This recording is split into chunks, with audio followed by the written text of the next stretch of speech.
हा आपल्या भागामध्ये नोकऱ्या मागतोय त्याच्यासाठी रीत दाखल केला.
राजा भाऊ कोणतरी मध्ये यावे त्यांना. आता कुणालाही मध्ये सोडू नका.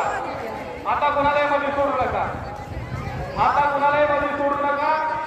कृपया करून कुणालाही मध्ये सोडू नका. सगळा व्हिडिओ आलाय. पहिल्यांदा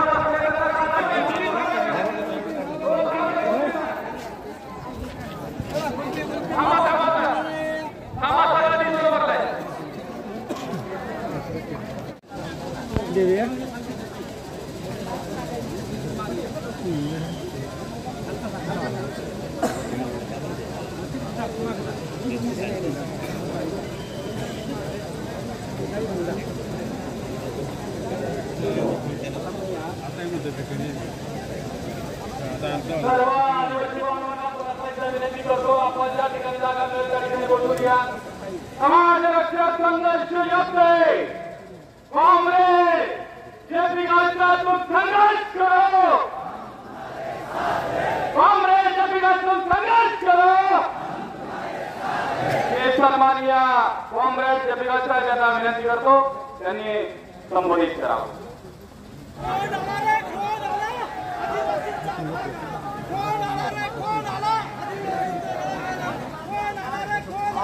आदिवासींचा वाघ आला. सर्व आदिवासी बंधूंना मला हे सांगायचं आहे की आज आदिवासीची परिस्थिती काय आहे. आम्ही त्या संघटनेमध्ये उतरलो. आज आम्हाला कामाचं म्हणून आलो असेल तर पण भाग नाही. तो जी मुले 1 तारखेला आपल्या त्या मुलांच्या मागण्या काय होत्या की आम्हाला त्या 17 संवर्गामध्ये भरती होती त्या भरतीमध्ये बोलवलं. सरकारच्या जाहिरातीप्रमाणे यांनी अर्ज केले. त्याच्यामध्ये महाराष्ट्रातील इतर उमेदवाराबरोबर त्यांचेही अर्ज पात्र ठरवले. काही जे अपात्र झाले असतील परंतु महाराष्ट्राच्या उमेदवारांना जसं अकल मिळाली तशी आपल्या आदिवासी पट्ट्यातील उमेदवारांना पण मिळाली. परंतु जे कोणी ठाण्याचे कोण डेप्युटी कलेक्टर रिटायर आहे आपला बीबी भालचंद्र ठाकरे त्याने सुप्रीम कोर्टामध्ये एक रिट दाखल केला की आदिवासी भागातील ज्या नोकऱ्या आहेत त्या नोकऱ्यामध्ये आम्हाला जागा द्या. म्हणजे तिकडे ते घोषवात बिगर आदिवासी जे लबाड आहे ते घोषवात सध्यात घोषत नाही. पण हा आपल्या भागामध्ये नोकऱ्या मागतोय त्याच्यासाठी त्यांनी रिट दाखल केला. त्या रिट मध्ये कोर्टाने सुप्रीम कोर्टाने कुठलाही आदेश दिलेला नाही.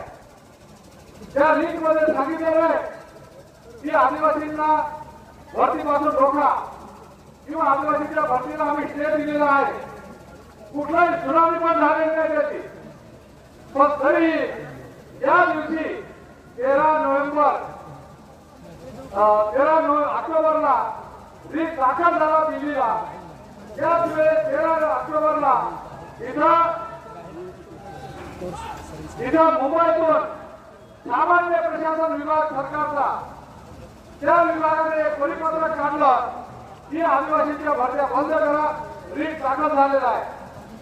अरे एका दिवशी या सामान्य प्रशासनाला कळलं कसं? जी ऍक्शन वगैरे दिल्लीला एकदम 2 मिनिटांमध्ये तो दुसरा परिपत्रक तयार करतोय. हे ठरवून झालेली घटना आहे. आणि म्हणून आम्ही आपल्याला विचारतोय, आपण सगळे ग्रामीण भागातले आदिवासी लोक आहोत. आपल्या भागामध्ये ज्या शाळा आहेत त्या शाळा जिल्हा परिषदेच्या आहेत. 4थी पर्यंत शाळा आहे तर एक किंवा 2 मास्टर आहेत. की नाही का? त्यावेळी पूर्ण आहे. त्यानंतर 1ली ते 7वी किंवा 8वी पर्यंत वर्ग आहे. तिथं 150 मुलं आहेत. त्या ठिकाणी शिक्षक आहेत 3 किंवा 4. ही गोष्ट बरोबर आहे की नाही? ही संबंध महाराष्ट्राच्या आदिवासी परिसरामध्ये आहे. जो ग्रामसेवक काम करतो आपल्याकडे ग्रामपंचायतमध्ये त्या एका ग्रामपंचायतच्या ग्रामसेवककडे सुमारे 2 ते 5 ग्रामपंचायती त्याच्याकडे सांभाळायला दिलेले आहे. म्हणजे ग्रामपंचायतमध्ये ग्रामसेवक अपुरे आहेत. दुर्गाला तालुक्यातलं एकच उदाहरण देतोय. जवळजवळ 17 ग्रामसेवक आहेत आणि 61 ग्रामपंचायती आहेत. हीच परिस्थिती सगळीकडे आहे. 15 तालुक्यामध्ये 15 तलाठी आहेत आणि तलाठ्यांचे सध्या 34 आहेत. ही सगळीकडे परिस्थिती आहे. आणि मग आमचं म्हणणं हे प्रशासनाचं तिकडे होईल. पण जे शिक्षणाचं आहे ती मुलं आमची भविष्यातलं म्हणजे आपलं भविष्य आहे. त्या मुलांना लहान मुलांना 1ली ते 4थी पर्यंत आणि 1ली ते 7वी पर्यंत त्या वर्गामध्ये जो शिकतात तिथं त्यांची म्हणजे सध्यावत होते. तिथं त्यांचं आयुष्य बरबाद होत आहे. तिथं ते मुलं शिक्षणाच्या प्रवाहातून बाजूला जातात. कारण एक शिक्षक आहे ब्रह्मदेव नाही. सगळ्या 30-35 मुलांना तो शिकवू शकेल. आणि म्हणून मित्रांनो आपली मुलं घरीच राहावीत हा सरकारचा एकंदरीत हेतू दिसतोय. आणि म्हणून अशा विपरीत परिस्थितीमधून ती मुलं शिकून इथं तयार झालेली आहेत. जे डिग्री होल्डर आहेत जे ह्या आपल्या 17 संवर्गाच्या भरतीमध्ये पात्र ठरलेले आहेत त्या मुलाच्या हातामध्ये सरकारने ऑर्डर दिली. आणि ह्या सामान्य प्रशासनाच्या एका आदेशाने त्या लोकांच्या हातामधून ही ऑर्डर हिसकावून घेतली. हा कुठला आहे? कोण असं कुठल्या बिगर आदिवासीच्या माणसाला अशी ऑर्डर दिली असती तर तो कोर्टात जाऊन ती ऑर्डर कायम केली असती. पण आदिवासी माणूस गरीब आहे. त्याला हायकोर्टामध्ये जाण्याची हिंमत नाही. आणि अशा प्रकारचं आतापर्यंत आपल्याला जी मुलं शिकायला पाहिजे त्या मुलाला नीट शिक्षण दिलं जात नाही. आणि ती मुलं अशा परिस्थितीतून पुढे जातात त्याला पुढे नोकरी मिळत नाही. अरे ऐकून घ्या.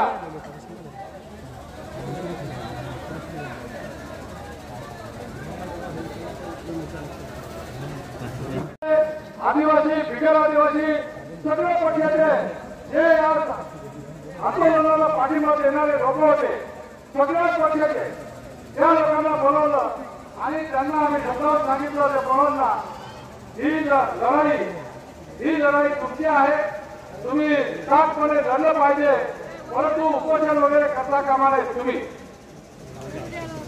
त्यांना सांगितलं तुमचं लढाईचं वय आहे, धावून घेऊन लढलं पाहिजे.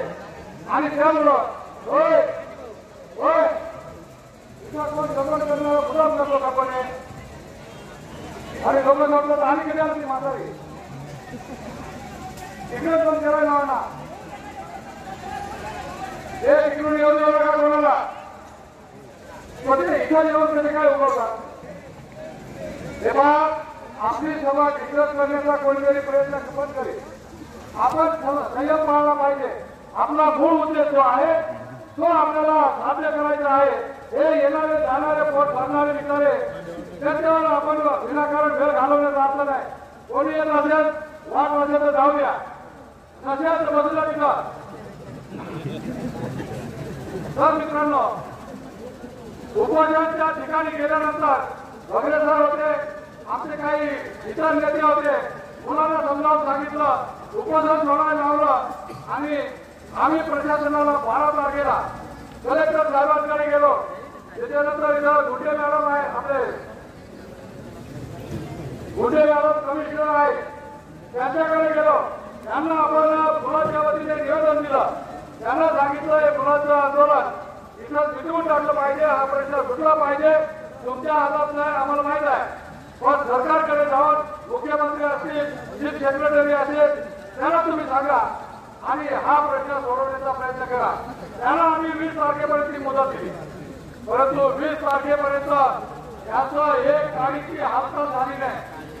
आदिवासी बद्दल ही अशा प्रकारची त्यांची दुरावस्था आहे, त्यांचं दुर्लक्ष आहे हे दिसून आलं. आणि म्हणून आम्ही त्यांना सांगितलं होतं की 20 तारखेनंतर आम्ही पुढचं पाऊल टाकू.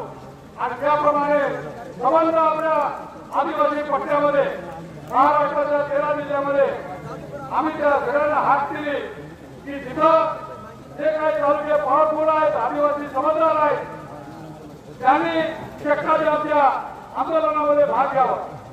आणि संबंध नाशिक जिल्ह्यामध्ये 8 जिल्हा हा म्हणजे पूर्णपणे बंद झाला. ठाणे जिल्ह्यामध्ये 4 नाक्यावरती नॅशनल हायवे बंद केला. अनेक ठिकाणी साक्रीमध्ये बंद झाला, नवापूरमध्ये बंद झाला. त्या ज्या ठिकाणी हा संदेश गेला त्या ठिकाणी हे बंदचा कार्यक्रम यशस्वी झाला. त्यावेळेस आपण करू शकतो त्या बजेटची अंमलबजावणी आम्ही करत असतो. हे फक्त त्रिपुरा राज्यामध्ये केलेलं आहे, बाकीच्या ठिकाणी झालेलं नाही. परंतु इथं महाराष्ट्रात काय होत आहे, बजेट तिथं मंत्रालयामध्ये मंजूर होत आहे. पंचायत समितीचा किती ग्रँट द्यायची ग्रामपंचायतला महाराष्ट्राच्या विधानसभेमध्ये तयार होत आहे आणि त्याची अंमलबजावणी आपल्या खालीपर्यंत होते. खालीपर्यंत येतात त्याच्यातले बरेच पैसे जोडून पण जातात. आणि म्हणून आमचं म्हणणं आहे की ह्या मुलाला तर नोकरी मिळालीच पाहिजे आणि ह्या सरकारच्या बापाला ती द्यावीच लागेल. आणि म्हणून आमचं म्हणणं आहे या नोकरीच्या निमित्ताने आज आपण समजलं महाराष्ट्रातून आपण जे बसलेल्या तुमच्यामध्ये गडचिरोली, चंद्रपूर, भंडारा आणि नांदेड या भागातून सुद्धा आदिवासी माणसं, आदिवासी कार्यकर्ते वेगवेगळ्या संघटनेचे हे इथे आलेले आहेत. आणि म्हणून पुणा जिल्हा असेल, नंदुरबार असेल, धुळे जिल्हा असेल, ठाणे, पालघर या सगळ्या महाराष्ट्राच्या जे आदिवासी बहुल जिल्हे 13 जिल्हे आहेत त्या 13 जिल्ह्यातले तर अनेक झाले, परंतु 13 जिल्ह्याच्या व्यतिरिक्त जे विस्कळीत आहेत त्या जिल्ह्यामधून सुद्धा मोठ्या संख्येने आदिवासी आज इथं हजर झालेले आहेत. मित्रांनो, मला वाटतं की आदिवासीच्या प्रश्नावरती हा पहिला प्रसंग आहे की संबंध महाराष्ट्रातून वेगवेगळ्या झेंड्याखाली काम करणारे, वेगवेगळ्या संघटनेशी संबंध असलेले झेंडा विचार, पक्षीय विचार हा बाजूला सारून निवड आम्ही आदिवासी आहोत आणि आदिवासीवर होणारा अन्याय कधी सहन करणार नाही त्याच्यासाठी आम्ही आज जातोय त्या भावनेने आलेले आहे. आणि म्हणून मला वाटतं की आदिवासीचे प्रश्न हे सरकार उठता बसता म्हणतंय की इथल्या देशाच्या दलित आदिवासी यांना बरोबर घेऊन सरकार काम करत आहे.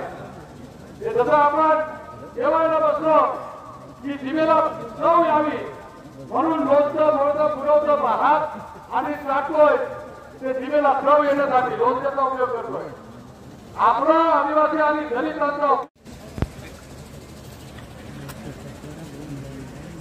तर आमचं म्हणजे ह्या मोर्चाच्या निमित्ताने ही मुलं बसलेली आहेत त्यांचा तर त्यांना हक्क मिळाला पाहिजे, नोकरी मिळाली पाहिजे हा तर पहिला उद्देश आहे. पेसा क्षेत्रामध्ये जेवढे लोक आपण राहतोय त्या पेसा क्षेत्रामधल्या सगळ्या योजना आम्हाला बोटावर लावून द्या, अशा योजना आमच्या घरापर्यंत येऊ द्या. आणि म्हणून हे जे काही प्रश्न निर्माण झालेले आहेत त्याच्यातून काही जे मुलं उपोषणाला बसले होते, आंदोलनात होते, त्यांना काय लोक येऊन सांगायचे अरे तुमची नोकरीचा प्रश्न आहे परत ही कवित राऊत मध्येच कशी आली. आता कवित राऊत काय ब्राह्मण आहे का? कविता राऊतचा अन्याय झालेला आहे आणि तिला न्याय मिळत नाही म्हणून कविता राऊतचं आपण निवेदन हे कमिशनरला पाठवलं होतं. कमिशनर मार्फत सरकारला पाठवलेलं आहे. पेशा कायद्याची अंमलबजावणी झाली पाहिजे म्हणून आपण पेशातर्फे एक मागणी टाकलेली आहे. याच्यातून आपण 9 मागण्या टाकलेल्या आहेत. सरकारबरोबर मुलांना नोकरी मिळाली पाहिजे हा तर आग्रह भागाचा प्रश्न आहे. पण त्याबरोबर हे 9 प्रश्न जे आहेत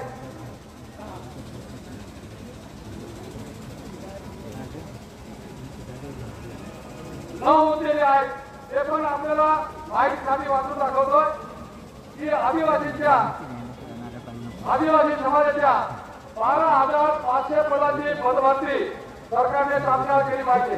ही पण एक मागणी आपल्या त्याच्यामध्ये टाकलेली आहे. त्याच्यानंतर महाराष्ट्र शासनाच्या आदिवासी विकास विभागातील वर्ग 3 संवर्गातील पदे आदिवासी बहुल जिल्ह्यासाठी लोकसंख्येच्या आधारे वाढीव आरक्षणानुसार मंजूर करून त्यानुसार भरती होत नाही. संबंध मंजूर पद आहे पण इथे एटीसी असतील, कमिशनर असतील हे सगळ्यांना माहित आहे. वरून आदेश आलेले आहेत मंत्रालयातून परंतु हे लोक हिंम आणायला तयार नाही. आणि म्हणून आपल्या ठाणा असेल, पालघर असेल, नंदुरबार असेल या ठिकाणी 22% आदिवासी हे भरले गेले पाहिजे अशा प्रकारचा आदेश आहे. हे काय हलायला तयार नाही. त्याच्या बापाची नोकरी आहे. तुम्ही कशाला बसले इथं?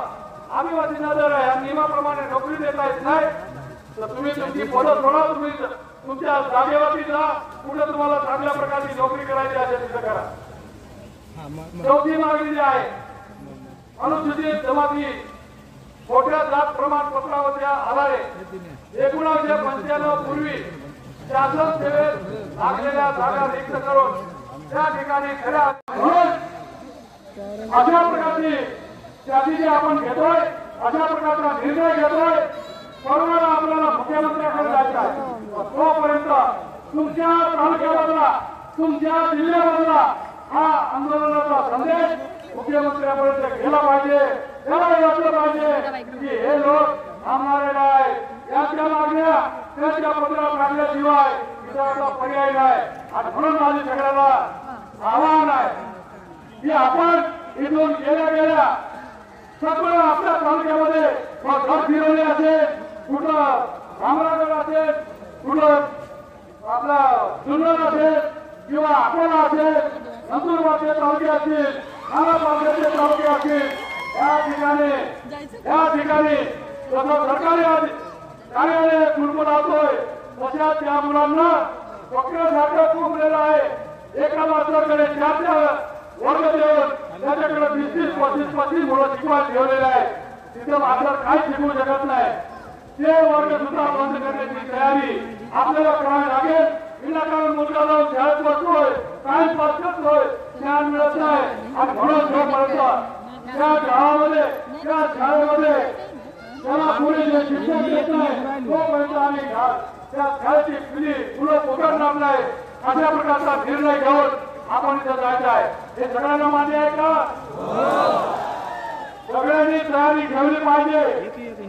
तयारी राहील आणि तुमचा संदेश हा मुख्यमंत्र्यांना गेला पाहिजे, आम्हाला सुद्धा आला पाहिजे की आम्ही नंदुरबार जिल्हा बंद केलेला आहे.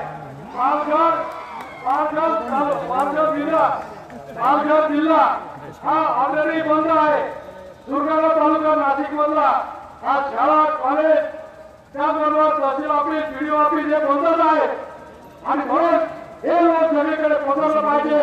आदिवासीची काय ताकद ही या सरकारला कळली पाहिजे आणि आपल्या मागण्या मान्य करायला सरकार तयार झालं पाहिजे. त्याच्यासाठी आपण सगळ्यांनी कामाला लागावं असं आवाज मी करतोय आणि मी इथं थांबतोय. जय आदिवासी.